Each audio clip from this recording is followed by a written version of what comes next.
All right, everyone. Welcome again. I am so excited to have you all here with me. Good evening. I am Gina from Proc360. I lead the customer success strategies at Proc360. Thank you all for taking your time to join us today. This session is going to be an amazing one, and it is really important because a lot of small business owners are working hard. We are running. What's the word now? But yeah, we're working hard. We're selling consistently. We're trying to grow at every point in time. But we still find ourselves that we lose money because maybe suppliers mistake, procurement mistake. It could be anything really. And sometimes one wrong supplier decision can affect everything that we have, taken our time to build from the scratch. So today is about helping us think differently before we send out money to just anybody, or before money just leaves our hands or our bank account. So this conversation matters because most business owners don't actually lose money during selling, right? The loss usually starts much earlier, which is maybe during sourcing, or even when you're trying to get a supplier, trying to verify a supplier, when you're even trying to make pricing decisions. Should I buy this? Should I buy that? Or even when you're trying to pay, right? So you find out that sometimes we just trust too quickly. We just rush before we restock, right? Sometimes we don't even have enough information before we start sending money to our suppliers. And this is why this conversation matters. All right. So good procurement actually starts before money leaves your account. So this next part is very important. It is not guesswork. It is not pressure. It is not the supplier said I should hurry, be fast. So let me just make payment, because before paying any supplier, there should already be clarity around who are you buying from? What exactly are you buying? What your total cost should look like, right? And the risks involved. You should have all of this information. And to help us break this down properly, right, we have someone with a practical procurement experience who is going to be helping us in this session. Today's speaker is Omolade Siyanbade. She's a procurement and supply chain professional with experience in supplier performance tracking, sourcing intelligence, procurement database, and data-driven procurement decisions. We can call her a big sister, someone who uses data to make proper decisions before you buy anything from any supplier. So please, let's welcome Omolade. Thank you so much, Omolade, for joining us today. Good evening, everybody. My name is Omolade Siyanbade, and I currently manage management information system for the procurement unit at Olamagre. And majorly, my job is just to track where the company buys from, where they are buying to, and the prices. I give the company information about a particular commodity that they need. So I just have to make sure the company is aware of what is happening in the market so they can make major decisions before buying. That's practically what I do. So today we'll be talking about what MIS really means, especially for small businesses, and why you shouldn't pay that supplier yet without using MIS.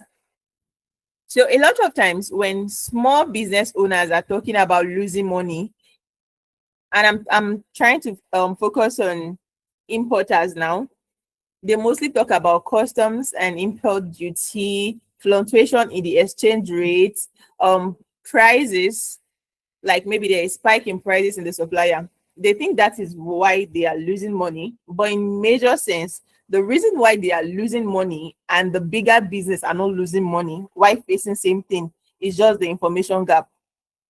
In procurement, we say person who controls information controls the market. The person that knows something is going to happen in the market before it happens has more power over anybody in the market. So let me give you a scenario. You find a supplier online with a very good price, who promises fast delivery and is so friendly while communicating with you from the period when you were asking for the product specification and everything. He talks to you on video call, updates you daily and everything. But the supplier says he can't process anything until you pay 100% upfront. And he's trying to cajole you that he likes you so much. That is why he's giving you this information that you should pay 100% upfront because price is going to double by tomorrow. Be honest, what would you do as an importer? Kindly drop your answer in the comment section.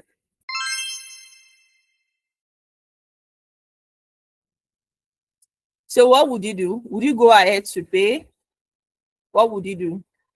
Okay, I understand that a lot of people are going to be emotional based on the fact that this person has been so nice to you and the person is trying to act like they are doing you a favor by saying kindly pay today because prices will double tomorrow. In MIS, this is what we do. We get information from various markets and various suppliers to verify whatever he has said. And then we look at the trend based on past information that we gather daily to verify if this thing is really going to happen. So it's two things. In some cases, we might go ahead to pay, but we have to verify the information first before we pay. We don't just go ahead to pay. I think you understand now. So that is why MIS is very, very, very important. So the answer is C. You store and verify. You make verifications. If you don't have enough verified information, do not drop your money. So that is why I'm saying the difference between you that loses money and the person that is in the same market bracket as yourself that is not losing money is because that person has information that you do not have. So it's just the information gap. So basically, what is MIS? The full meaning of MIS is market information system. It's like when you have a team that gathers information for you daily based on the particular product that you deal with. Even on days where the information feels irrelevant, you still gather them because for every decision you make, you need data. As a business owner, you shouldn't make emotional decisions. You should your information should be data backed. Like you should know that this and this is why you're making that information, not because this person is nice, not because you feel like. MIS helps you to answer different questions when it comes to your businesses. Which product makes you the most money? Where are you losing cash? When should you restock? Which supplier favors me when it comes to cost and my profits? So many information.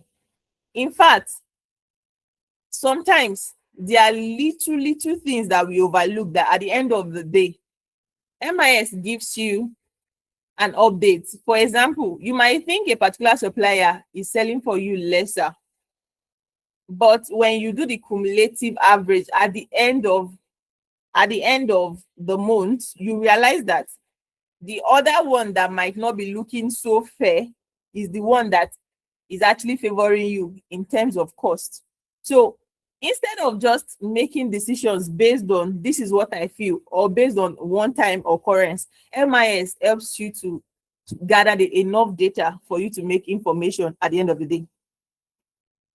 So I have this belief that if you sell any product as a smart importer, you should know the raw material that product is made of. So I picked a phone seller because I didn't want to use commodity. Commodity is easier for you to like think about, okay, during farming season, prices will be cheaper. When we are all farming, prices will go higher. So I said, okay, let me use phone sellers as example.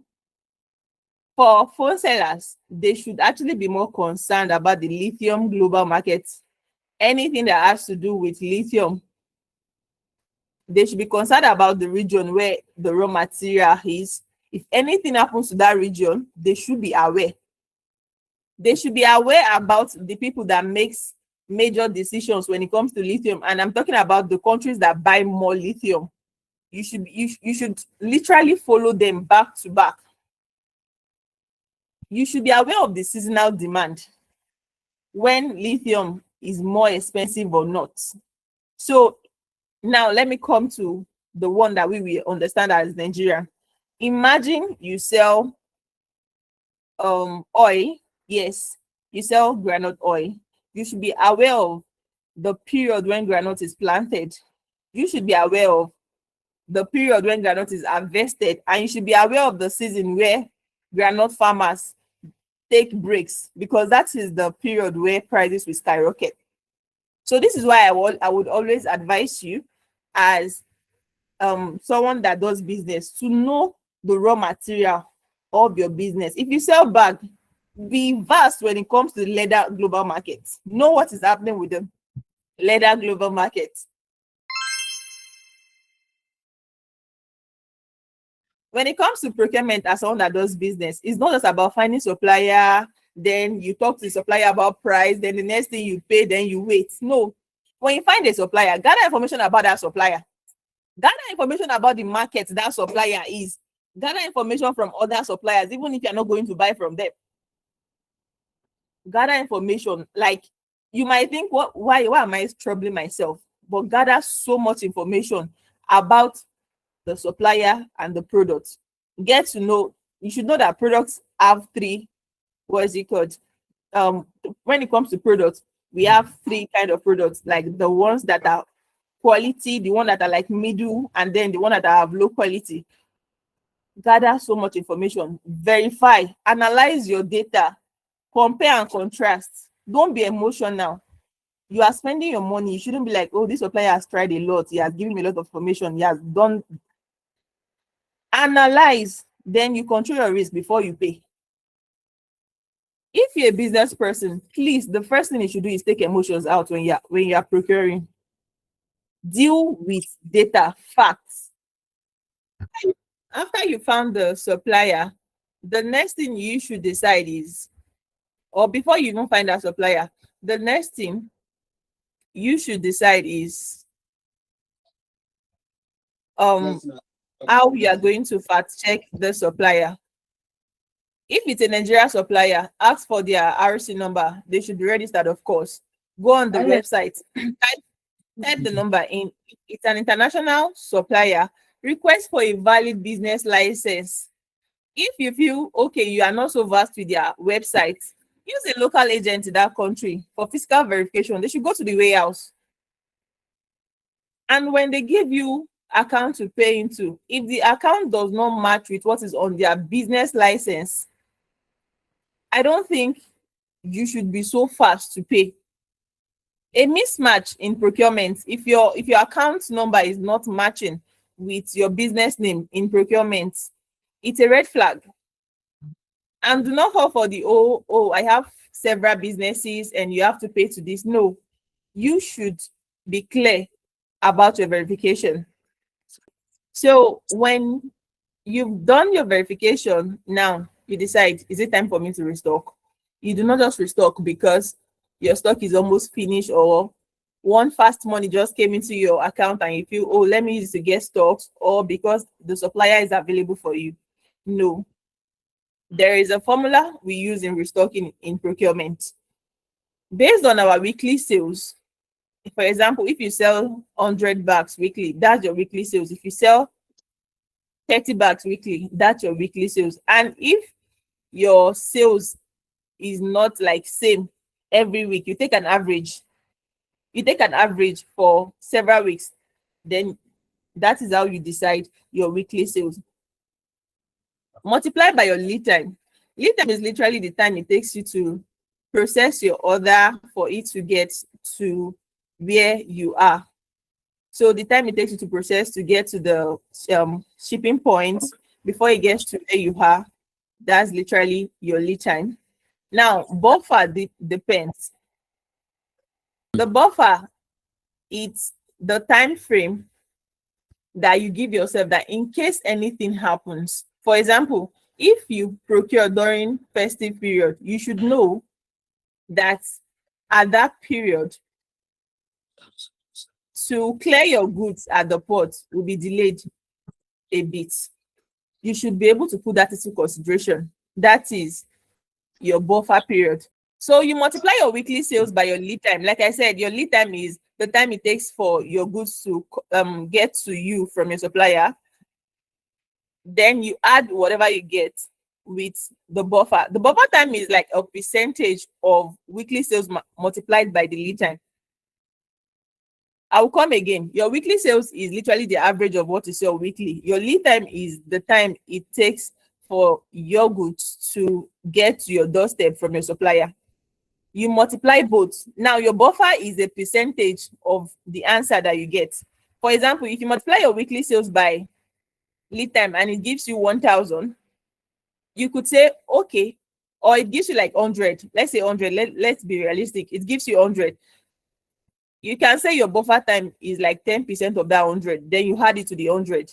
That is the amount of stock you should get. You don't just get based on emotions. So let's also talk about calculating your, or no, a way to like reduce your landing cost, because a lot of times we get stocks very cheaper until it's time for us to like bring it into Nigeria and realize, oh, the amount it took to like bring it down to the country is way higher than the amount we bought it. Okay, so how to like optimize your landing cost, because it's not just about your product price, it's about the landing cost and the product price. Because at the end of the day, the cost your goods gets to your doorstep, it's literally how much you use to get that particular product. Let's be honest. So I would always advise to always know all cost components. Don't just look at product price. Track the shipping cost, the clearing duty, the port charges, how much you're going to spend to bring it from the port home. The hidden cost, like demurrage, in case your container uses more than the allowed days in the port.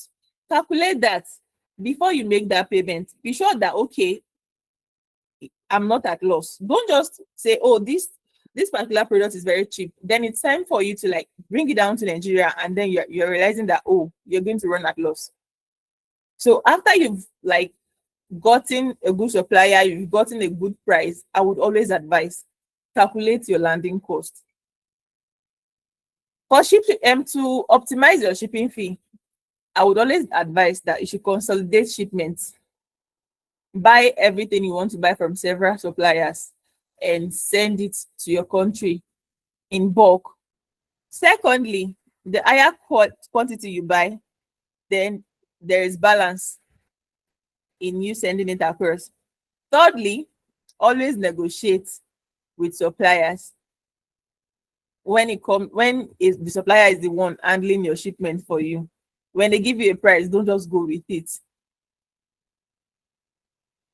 Thirdly, always have a clean documentation, because a lot of time we mix up some little money that we spend because we did not document them. Then also document everything that you need to get your goods down to Nigeria, because when there is clean documentation, there is no need for you to start paying some extra fee when you get to the port due to the fact that you misplaced some documentation. If you are able to optimize your landing cost well, you buy cheaper.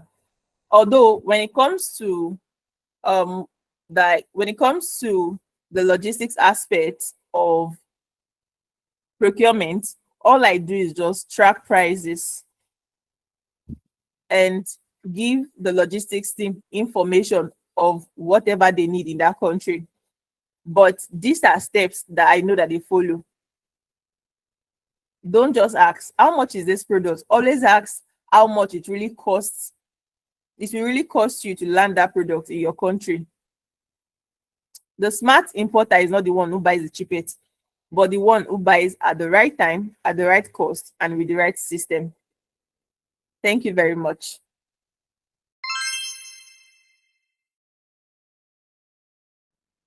Hello, Gina. You can take it up from here. Oh, okay. Thank you so much, Omolade. That was an insightful session. One thing I'm very sure of that is a key takeaway from this session is that smart procurement is about structure, it's about visibility, it's about, control and all of that. So to be a smart importer, you should be able to verify your suppliers, restock by, formula. Don't just do anything just how you want it or how you like it, right? Make sure that as a business owner, you have a structure, you're working with enough information, you're working with enough data, check what you've done before, and improve on what you've done before to get better results. So, and honestly, with all of these things, this is one of the reasons why, Proc 360 actually exists, because many business owners understand the risks, but they don't have the tool to manage their sourcing, to pay their suppliers, to inspect their goods, to even consolidate their goods, right? Omolade had mentioned that, to be a smart importer, you should be able to consolidate your shipment into one before shipping to reduce cost, right? And also, people do not even have tools that can help them manage shipping properly or even tracking properly. And that is exactly why Proc 360 was built. And I'm just going to show you very quickly how Proc 360 can help simplify that process. So with Proc 360, you can actually submit product pictures, links, or descriptions. That's if you are very familiar with maybe Chinese marketplaces or Chinese apps like 1688, Alibaba, Pinduoduo, and the likes, right? You can submit your product links. You can add your product pictures if you don't have links. You can even describe what you want. If you don't have a picture, you don't have a link, you can describe what you want, and Proc 360 sources those products for you from trusted suppliers and sends you a quote. All right. You can also pay in Naira. So imagine not just maybe you just tell somebody, oh, I'm looking for an RMB exchanger. I'm looking for a RMB exchanger. And a random person just says, oh, okay, I'm a RMB exchanger, right? And you just send your money probably via chat or just anything, right? But having a platform where you can fund in Naira or cedis, you're able to see how much you funded. You're able to see the Naira equivalent in RMB is just I don't know. I'm trying to think of a word to qualify this, but I feel that it makes it easier. It gives you structure, right? You're able to see everything that goes on. You're able to protect your money from even currency fluctuations. So imagine RMB is 206 Naira today, and you buy at 206 Naira, right? If you're for one RMB, and tomorrow it's 208. So imagine you had already, maybe you're saving up money to buy something from your supplier and you're buying at 206, and tomorrow is now 208 and you already bought at 206. You already gained 2 Naira extra. Even if you guys say, well, it's the same thing. Actually, imagine buying maybe about 50,000 RMB. Now calculate 2 Naira times 50,000. That's a lot of money, right? So Proc 360 helps you fund in Naira, you fund in cedis, you pay your suppliers in RMB. If you don't have a Alipay account, you don't have a Chinese bank account, you can actually just send money to your suppliers directly. When you collect their details, you put it in Proc 360 and it sends money to them directly. You can also, request for quality inspection, check the quantity. What I bought, if I bought maybe 10 pieces of jewelries, right? And I send them to the warehouse. Did the warehouse get 10 pieces of jewelry? So Proc 360 helps you confirm that what exactly the thing you actually bought is what you got. So like what I ordered versus what I got, right? So confirm the price. You check if there's any physical defect. Is it broken? Is it stained? All of those things, right?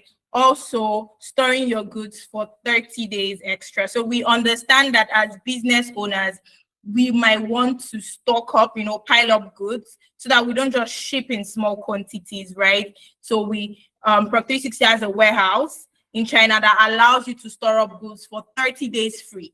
So if you have 30 days free, it's leverage, right? Instead of just saying, oh, 2 days free or 3 days before I start paying for demurrage, you have 30 days, a stretch of 30 days of proper planning so that you are able to, you're able to store up your items in a place. And once you're ready to ship, you can ship out.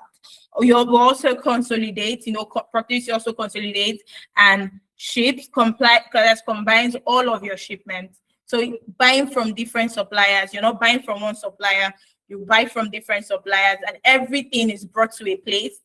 Excess cartons, excess fillers, nylons, all those things that and we know can add extra cost to your shipping fee. So imagine maybe you buy something and you know that this carton is so heavy and you ship it that way. The weight has added to it, even the size has added to it. So when you bring in different items, we consolidate them, we remove excess cartons, we remove those fillers that can increase your shipping costs. So in that way, you save on money and actually make more profit. So you are also able to track everything. So having one place, one system, one tool where you see how much you're funded, you see how much you received in renminbi, you see how much you paid your suppliers, you know the particular parcels that you sent to the warehouse, you know the shipment that is going, that is on the way, where it is, where it has gotten to. So having all of that in just one place just helps you, as a business owner, stay focused, because it's very important that you as a business owner have a particular place where you can structure your business. Not everything scattered. I need this detail, you find it somewhere. Oh, I need that detail, you find it in another place, right? So it's very important that you are able to, have more control, less guesswork, and smarter imported. So you do not have to get so much, you do not have to, start struggling. So you get ease, you have control over everything, and you also become a smart importer.